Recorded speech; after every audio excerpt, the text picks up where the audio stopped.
Jenny Phillimore from IRIS, and I'm here today with Professor Charles Gallagher, Chip Gallagher from LaSalle University. Chip is Professor of Sociology at the Department of Sociology and Criminal Justice. And for the last US election, Chip was a Fulbright professor with us at IRIS. So here we are, another electoral round later. And I thought it was a great time to have a conversation with Chip. Hello, Chip. How are you? I'm great and happy to be here, Jenny. Yeah, good to see you again. So you were with us at the time of the last election, and in fact for the election result. And at that time, migration was a real leading issue. To what extent do you think the electorate see that Trump has delivered on those promises made? Yeah, that's a great question. I think it's kind of interesting what's happened. That you're absolutely right that candidate Trump at the time got his traction by just hammering questions of immigration in the United States. And you remember the wall. We're going to build a wall, and he would scream, "Who's going to pay for it? Mexico." Well, in fact, that wall was never built. What was built was really just fixing broken sections of it and a small portion at a phenomenal amount of money. So the wall went away, but immigration, and also I should say that immigration as a front and center platform to motivate his base has gone away. Now, that is not to say that he hasn't gotten a lot of things done in terms of decreasing the size of the immigration. So under President Trump, immigration has declined by 49% in the United States. That's a tremendous amount. That's like about 600,000 people that are not in that would have been in under normal immigration policy. On top of that, he has pushed back on DACA, which is the Dreamers Act. That's another 500,000. Now that, by executive action, which the president has the prerogative to use, he tried to push that through. It was found unconstitutional by the Supreme Court, so he couldn't do that. So what he's done in small ways is chipped away at immigration. And I'll be honest, it's interesting that, you're right. When I was at University of Birmingham, and immigration was everything. It was absolutely, Donald Trump could get the crowd on fire by talking about MS-13, right? There's gangs coming in, and all Mexicans are rapists. Anyone who is a Muslim is a terrorist. These were the tropes and xenophobic and racist language he used to motivate his base. That's pretty much gone away. That is not to say he has the man that works for him, Stephen Miller, who is really evil. This man has a single-minded mission, and that is to shut our borders. So he has been extremely effective in pulling the levers about immigration, where, like, we have something called H-1B visas, right? And they would allow someone like you, Jenny, someone that is someone with certain skill sets, an engineer, a programmer, a professor, an au pair. They've gone away, right? So what they've done is they've nicked asylum seekers. They have been cut. So the reality is that Donald Trump, a lot of people say he hasn't done anything. The fact is he's delivered quite a bit to his base. And immigration is one of them. And I think what he has done is he continually switches what is the issue that will animate his base. So 4 years ago was immigration, and now it's kind of scattershot, but it's about law and order. We're actually back to where Richard Nixon was, 30 and 40 years ago. And what about race? How is that featured in the election discourse? Yeah, there's the intersection of race and immigration, obviously. We had a ban on 7 countries. It was 9, then it was 7. And of course it was struck down because he used the word Muslim. And of course that's a violation. You can't use religion as a reason to basically exclude someone. But of course, these countries are folks that are seen as brown, right? They're not white. Mexico the same way. Although we consider Mexicans an ethnic group in the United States, they're racialized, so they're often seen as the other. But race is playing out now in a very different way, and aside from immigration. And I think that whatever you want to say, that Trump's anti-immigrant policy 4 years ago, the xenophobia was absolutely linked to race because these were racialized populations. We've now shifted with what's happened because of George Floyd and his assassination. Let's call it what it is, a murder by a police officer, right? 8 minutes and 46 seconds standing on a human being's, like literally pushing the air out of him, right? This sets in motion Black Lives Matter. Once again, they have been gaining momentum with George Zimmerman and then with Michael Brown. And this basically set in motion something that I have never seen in my life. I went to a number of protests. There were about 8,000 protests around the country. They were overwhelmingly and 99.9% peaceful. They were populated by middle class and lots of white folks, right? So very much animated, what they're calling the awakening here. But what Trump has done is that there were riots, and there were riots in cities, and it was a combination of things. It was, I think, police overreach in many instances. There was absolutely some radical left factions. There was some minor Antifa actions, but there's also the Proud Boys were there, right? So we have actually far right fascists, and we have, kind of anarchists there, and they're coming in the middle, and the police aren't set up in any way to deal with this peacefully.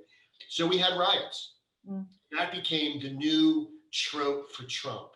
And that trope, that metaphor was, the cities are out of control. These are city run by Democrats, right? Democratic mayors, or the governors of the state were Democrats. And we needed to go back to law and order. And what that meant was to flood them with federal troops. So now the narrative now that Trump is using, and it's fallen flat, is he's saying to suburban white women that these Black people are going to come to your suburb and destroy it. And or Joe Biden will move poor Black and brown people to your neighborhood and destroy this peaceful, utopian, suburban world you live in. And so Donald Trump is using the narrative of 1960 to upper middle class and middle class white women in the suburbs that in 2020, where it's way more diverse than ever, and they don't feel this threat. So the kind of race talk that he's using, the race baiting, the race pandering and fear mongering, it's just not getting traction. I mean, he's actually losing this demographic in a big way. So, are people more politicized around race? On the one hand, we've got the Black Lives Matter movement and the push to encourage more people to register to vote. And on the other hand, there's the rise of white supremacy, or I don't know about the rise of white supremacy, but certainly a lot more visible on our screens. How's that playing out in terms of the election? Yeah, that's a great question, because it seems almost schizophrenic. It's happening at the same time. You're right. We have a documented rise in the far right, from Proud Boys, and we have all these kind of the Great Replacement. And so we have these groups, and each one has their own issue. Proud Boys really are about fighting Antifa, fighting any progressive, anyone that is a protester. And then we have groups that basically hate immigrants, or groups that hate Jews. There's so many of them now. And the problem is that they have, by every single measure, the FBI, the ADL, we have very, very good ways to measure the rise of hate groups. And they have risen. And what's even more important is that what you see or it's one thing to scream at someone, it's another thing to engage in violence. And what we're seeing is that some very smart communications professor mapped and tracked every time Donald Trump has gone in a series of tweets about the other, what we see is a rise in attacks on Jews or Arabs or any out group, any minority group, trans folks, right? So what we see is that there is a rise in the far right, but at the same time, the larger rise, quite honestly, and I've been doing this kind of work for 30 years, and I've been watching this stuff since a kid. I have never seen such a mass mobilization of crowds of people that were in a race, across gender, across generation. I marched with my daughters. And it wasn't just here, it was everywhere. And I think what people are seeing is that what it was George Floyd. There was no way you know, Michael Brown, you could say, oh, well, he went to a store, he strung on the clerk, he stole cigars, he got what was coming to him, right? And you could say George Zimmerman, the whole Trayvon Martin was absurd, right? You know, the Skittles, he had Skittles in his hand, not a gun. People kind of wrote all that off. It was impossible for any good person of conscience to watch that video and not think there is systemic racism in the United States, there is institutional racism in the United States, and our police improperly. And I think it was, you know, I hate the word woke, you know, or people are calling it a reckoning, but I think white America finally got part of it, that this happens all the time in Black and brown communities. So you're seeing a kind of mainstreaming of understanding racism, perhaps for the first time. How do you think this will play out in relation to the election? So what you're describing to me is a situation where you have the white supremacists that are quite splintered, and you know, at the end of a spectrum, but then you've got more of a mainstreaming of understanding around the issues facing Black Americans. How will that actually play out when it comes to the election? So, I mean, I think first off, I'm actually very happy that I've been invited back after 4 years, because I feel now that I can apologize for me saying that under no condition will Donald Trump be the next president of the United States. So I did say that. I'm not asking you to make a prediction. Right, so I'm in good company. 50 other million got it wrong. There is, you know, it's interesting what's happening is that he is losing. He's clipped away at groups that the stars really aligned, that so many things had to happen for Donald Trump to sneak into the White House. And it was played very well. And Hillary Clinton really wasn't a strong candidate. I never liked her. And there were so many people disliked her, and for a host of reasons, right? A lot of Americans don't like dynasties. We don't like 5 Bushes in office and 4 Clintons in office and 7 Kennedys. It's just against who we are. So she was despised, right? She made a lot of blunders, the deplorables. But what has happened is that Donald Trump has slowly nicked away at all the people that for one moment said, I really hate the Washington elites. I hate the bi-coastal elites, the New York City and LA people that run the world. They hate Wall Street, right? And the Democratic Party really, I think, lost focus on basically the working class part of the Democratic Party. So what Donald Trump has done now, I think, to his detriment, is that he is now basically, he's losing seniors, which they vote at the highest rate. Young people are always going to vote, and they never do. Old people like, not you, but me, we vote, right? Never miss a vote. So the way this is playing out, he's made, I think, a lot of blunders. And what he keeps doing is basically doubling down on his base. Now, who's his base? The base is not Philadelphia. I live in Philadelphia, and I live right outside of the city, just a step outside of the city. We are the bluest of the blue. Everyone in this community is going to vote Democratic. People in Pittsburgh, on the other side of the state of Pennsylvania, are going to vote Democratic, right? So he counted on the middle, which we always call it's Arkansas, the middle of Pennsylvania. That base is rural. It's white, it's males in their 50s that have a college degree or less. Now, that base was very important, but he had other constituents that also added to that. White women are abandoning him. Old people are abandoning him. He's made blunders with the military. He said a lot of things that were so disparaging about people that were soldiers, patriots, they died for the flag.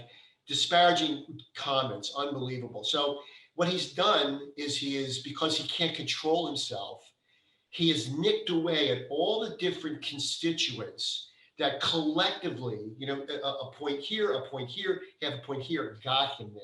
So he keeps shaving and shaving and shaving away at the group that got him there. And what he's left with fundamentally is this core base in the middle. And they're about a few things. They're about Second Amendment gun rights. They're about pro-life. They're about immigration. Immigration is always still there. And they're about culture. Like, we don't want gay marriage. We don't want to see homosexuals on television. We want prayer in school. So that's the group that's left. And they are not enough to get him over the finish line. It's just not going to happen. Okay. I'm not going to. I did say that 4 years ago. I know, and you believed me. So. All right. So let's look forward then. And What's likely to change if Biden gets in, when Biden gets in, around migration and race? You know, how might we see a more progressive agenda in these areas? Yeah, I mean, Biden, first thing that Biden is going to do is he's going to address COVID. We had a little chance to talk about this prior. What's happening now that we are on the third upswing? We never got through phase one. We never got through our first wave. We never did it properly. But we're now on this third, what we're calling the third spike. It's happening now. The windows are closed. People are coming in because it's getting cold. Yeah. It's also flu season. It's influenza season. It's going to get worse. They're predicting over the next 3 weeks, it's getting really bad. We are now at the same capacity in hospitals as we were in July, actually even earlier. So what is he going to do? The first thing he's going to do is basically double down and completely think about a real policy for COVID. And again, race plays out in this as this class. In Philadelphia has the dubious distinction of being let me make sure I say this right.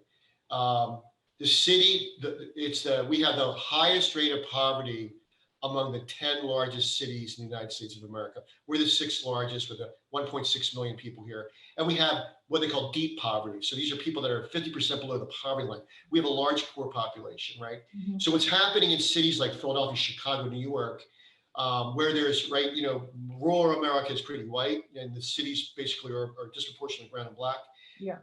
What we're seeing are people in Philadelphia, blacks die at a rate of 3 times whites in COVID, Latinos twice as much. And again, we know all the reasons. It's very similar in the UK, right? Pre-existing conditions, obesity, HIV, diabetes, emphysema, same things, right? And again, and wealth plays out for the dime on the dollar, right? For every dollar of wealth, whites have, blacks have a dime. Mm-hmm. So, and again, it's also the jobs that people do, right? Who's the bus driver? Who's delivery? Who's working the farms, the poultry plants? All these folks are brown and black people. They're dying at a higher rate. I think that candidate Biden, Vice President Biden, understands this. And I know, and so that's on the one thing. I think the health side's a big thing. The other thing is that what he's going to do is what we're all calling, we've all called it, it's not a Green Deal necessarily, but it's going to be a New Deal, a new Deal. If you come to the United States, we have our infrastructure is crumbling. Our bridges are crumbling.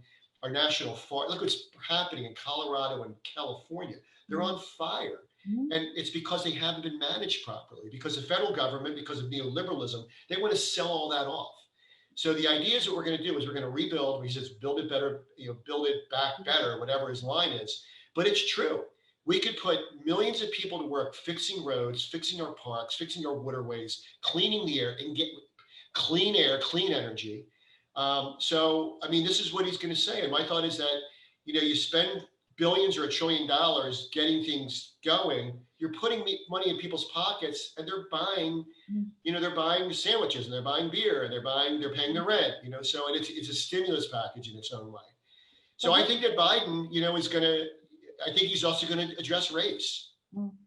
Yeah, I think that he has had missteps in the past with race. He has done a lot at Anita Hill. People that have memory, I remember, very retrograde positions on criminal justice, on the prison industrial complex, right? On mass incarceration. He was on the wrong side, as was, let's be honest, his vice president or his, Kamala Harris. She was a hard ass about lock them up, law and order, and that's come back to bite her because we know now in retrospect that these things were racist in their execution, right? That if you were black or brown, you were more likely to be profiled, you were more likely to stop and frisk, and the sentencings were very different, white versus black. So I think he's going to address this, and I think that there's a lot on the plate. Quite honestly, that we have never been so divided in our country that I've seen. And that said, and you said it earlier, that there has been a coming together. It's been a social movement, and Black Lives Matter, I think, has been part of that. I think has been extremely important. And I have had students say to me, a lot of my students are first gen college, and maybe their uncle's a cop, and they look at Black Lives Matter as a threatening organization. I said, it's not. So White Lives Matter, I said, you're completely missing the point. It's that when they say Black Lives Matter is that they have been invisible, except basically when they're arrested, when someone is shot, or incarceration. The incarceration rates, as you know, it's It's unbelievable. Our federal and state prisons are black and brown disproportionately. And what do we know? We're both parents. We know that kids do drugs, right, equally across racial groups. There's no difference. So all things being equal, our prisons should look like the general population, and they do not. Yeah. So there's a ton that he has to do. Mass incarceration is one. And I'll tell you also the last point on this, that California has moved forward this, and Trump's gotten credit, but the credit that Trump's gotten about prison sentencing is really not his doing. It's really the state's doing. California, always the leader, they realized that they were spending $50,000 per person in prison, and it was unsustainable. And for a lot of these things, there were low-level drug offenses. I'm not condoning drug use, but if you want to put someone in jail for 5 years for 3 ounces of pot, think about the cost to society. That person is now going to be the mark of a criminal record, is forever on him. And it's $50,000 a year. That's money spent. And so what we realized is we can't just keep building prisons and filling them up as we were doing, because a certain part of corporate America was making a ton of money on the prison industrial complex. And California said, we can't do this. We'd rather spend money on college or schools than prison. So that's in the works already. And I think that's really a progressive agenda that I think he's on board with. Okay. Well, let's see what happens on the 3rd of November. I'm sure we'll be in contact with you afterwards to follow up. Okay. But thanks, Chip. Nice. You're very welcome. Wonderful to see you again. And hello to my friends at the University of Birmingham. I had a wonderful time there. Thank you. Well, we hope to see you back there at some point. I hope so.